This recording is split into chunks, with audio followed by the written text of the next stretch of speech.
Reclining on airplanes, I just can't do it to the person behind me. You see it on TikTok all the time. There's a massive debate about, well, should you recline, should you not? And half the time people are like, no, you shouldn't recline. It's not fair on the person behind you. And then there's the other ones that say, I don't care. I paid for the seat. I can do whatever I want. And I fall into the category of, I can't bring it on myself to actually put somebody else in that much discomfort. Even if somebody reclines and then the screen is like 2 centimeters away from my head, I just can't then do it to the person behind me. It's like a domino effect. I feel so bad, and half the time I will just stay sitting up. But the only seat I will pay for on the plane in economy is this one right here. I love this seat. If it's an airline where you can choose your own seat, this seat here will always be mine if it's available. Or if it's one where you can pay, I will pay for it too. Because in reality, I can't fly business class all the time. I've done it twice, but I've had 170 flights in economy, and I can't simply afford to spend that much on business all the time.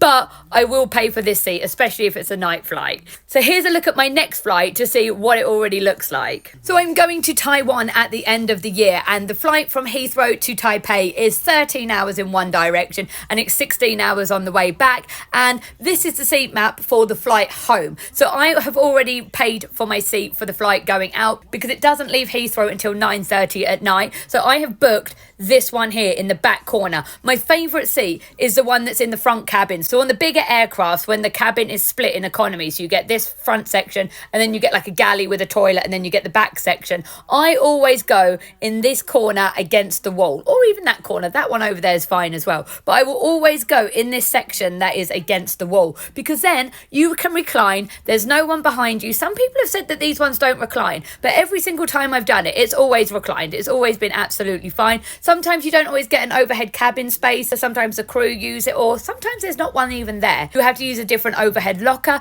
but for the most part, these ones here are the best seats because you can recline as soon as that seatbelt sign goes off, and you're not going to bother anyone because you're against a wall. So if the person in front doesn't recline, then it's great because then I've got loads of space, and then I'm not upsetting anyone behind me. And in the corner seats, when they're against the window, this is the only seat on a plane that I can actually sleep in if I don't have a whole row. This would be my flight home, but I am not paying for a seat on this one because I do think it's quite a lot of money for a daytime flight. So I'm probably just going to stay awake and I won't bother so much about the reclining. I only really wanted it because I want to sleep on the flight out. But as you can see, the whole plane is pretty much empty apart from this back row. So on this flight, everybody already has the same idea. But what do? Are you a recliner or do you not recline?